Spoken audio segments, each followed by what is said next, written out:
Le procureur fédéral, c'est une institution relativement nouvelle puisque c'est né en 2002, le parquet fédéral. C'est né des suites de deux affaires importantes, c'est-à-dire l'affaire du Trou et le problème des tueries du Brabant, et où on a constaté à l'époque qu'il manquait à côté des procureurs du roi un acteur qui puisse essentiellement se concentrer sur l'international, mais en même temps aussi coordonner l'action des différents procureurs du roi qui sinon agissaient un peu chacun de leur côté. Et donc c'est à ce moment-là qu'on a créé en 2002 le parquet fédéral et le procureur fédéral. Donc jusqu'à présent, je suis le 4e procureur fédéral. Donc par rapport à l'histoire judiciaire de la Belgique, c'est une très jeune histoire. Voilà.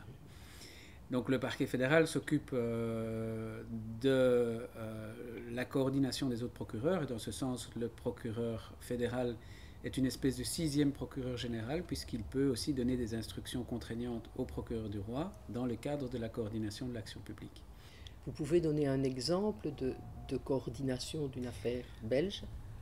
Il y a pas mal d'exemples. Quotidiennement, on a des exemples puisque la criminalité organisée, en général, elle n'agit pas sur un seul arrondissement. Elle agit un petit peu partout et même au-delà des frontières. Et donc, parfois, il est nécessaire de mettre tout le monde autour d'une table pour éviter que tout le monde travaille sur le même dossier ou bien que personne ne travaille sur le dossier. Donc, en matière, par exemple, de criminalité informatique, le dommage peut paraître si petit dans une petite aire géographique donnée, mais quand on met tous les dommages ensemble sur toute la Belgique, ça peut être énorme.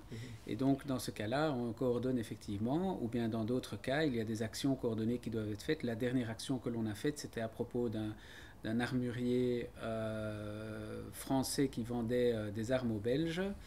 On s'est saisi du dossier, on a coordonné, et on a conclu avec tous les procureurs et tous les acteurs qu'on agirait de telle façon et qu'on allait saisir les armes chez les gens, etc. On a saisi sur toute la Belgique plus ou moins 700 armes d'un coup qui venaient des mêmes armuriers. Donc c'est pour donner un exemple de la coordination.